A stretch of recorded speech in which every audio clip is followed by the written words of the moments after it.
ஒரு லக்ஸரியான ஆம்பியன்ஸில் செம்ம சூப்பரான டிஷ்ஷஸ் எல்லாமே கொடுத்துட்டு இருக்கிற ஒரு சூப்பரான ரெஸ்டாரண்ட் பற்றி தெரிஞ்சுக்க இந்த வீடியோ ஃபுல்லாக பாருங்க. அப்படியே நம்மளுடைய பேஜையும் ஃபாலோ பண்ணிங்க. காரைக்கால் காமராஜ் சாலையில் ஓப்பன் பண்ணியிருக்கிற இந்த சில்வர் ஸ்பூன் ரெஸ்டாரண்ட் நம்ம விசிட் பண்ணியிருந்தோம். செம்ம சூப்பரான ஆம்பியன்ஸுங்க, செம்ம கிராண்டாக இருந்துச்சு. ஸோ ரெஸ்டாரண்ட் தான் இவ்வளோ கிராண்டாக இருக்குது. ரேட்லாம் அதிகமாக இருக்குமான்னு பார்த்தா ரேட்லாம் பார்த்தீங்கன்னா பட்ஜெட்டாகவே இருந்துச்சு. அது மட்டும் இல்லாமல் பார்த்தீங்கன்னா இதில் வந்து மீடியம் ஹைன்னு சொல்லிட்டு 2 டிஃப்ரெண்ட் ஆஃப் டைப்பில் வந்து இவங்க பார்த்தீங்கன்னாக்கா அந்த குவான்டிட்டிலாம் கொடுக்குறாங்க. ஸோ நமக்கு தேவையான பட்ஜெட்டில் வந்து இவங்க நம்ம வந்து ஆர்டர் பண்ணிக்கலாம். மெனுக்கார்டில் பார்த்தீங்கன்னா அவ்வளோ டிஷ்ஷஸ் இருந்துச்சு. ஸோ நம்ம எடுத்தோடனே பார்த்தீங்கன்னா கிறிஸ்பி சிக்கன் பர்கர் தான் ஆர்டர் பண்ணோம். ஸோ அவ்வளோ பெருசாக இருந்துச்சு, சாப்பிடவே முடியல, செம்ம டேஸ்ட்டாகவும் இருந்துச்சு. அப்படியே 2 கையால் எடுத்து ஒரு பைட்டு போனாங்க, அவ்வளோதாங்க, வேற லெவலில் இருந்துச்சு. ஸோ அதுக்கப்புறம் பார்த்தீங்கன்னாக்கா இந்த பிபிக்யூ சிக்கன் பீஸா வந்து ஆர்டர் பண்ணோம். செம்ம ஜூஸியாக செம்ம சாஃப்டாக இருந்துச்சு.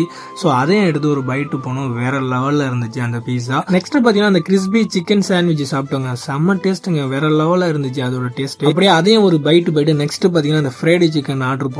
செம்ம பெருசா, செம்ம டேஸ்டா, செம்ம கிறிஸ்பியா இருந்துச்சு. அதையும் சாப்பிட்டுட்டு ஃபைனலா பாத்தீங்கன்னா அந்த சிசலர் ப்ரௌனி ஆர்டர் பண்ணோம். செம்ம ஸ்மோக்கா இருந்துச்சு. அப்படியே அந்த ரெஸ்டாரண்ட் ஃபுல்லாவே பாத்தீங்கன்னா புகை மூட்டமா மாத்திருச்சு. ஸோ அதுக்கப்புறம் ஜூஸை குடிச்சிட்டு நாங்கள் கிளம்பிட்டோம். ஸோ அது மட்டும் இல்லாமல் பாத்தீங்கன்னா வேர்ல்டு பெஸ்ட் பிரியாணிங்க கிடைக்குமா. ஸோ நெக்ஸ்ட் டைம் ட்ரை பண்ணி பார்த்து அதை ரிவ்யூ பண்றேன்.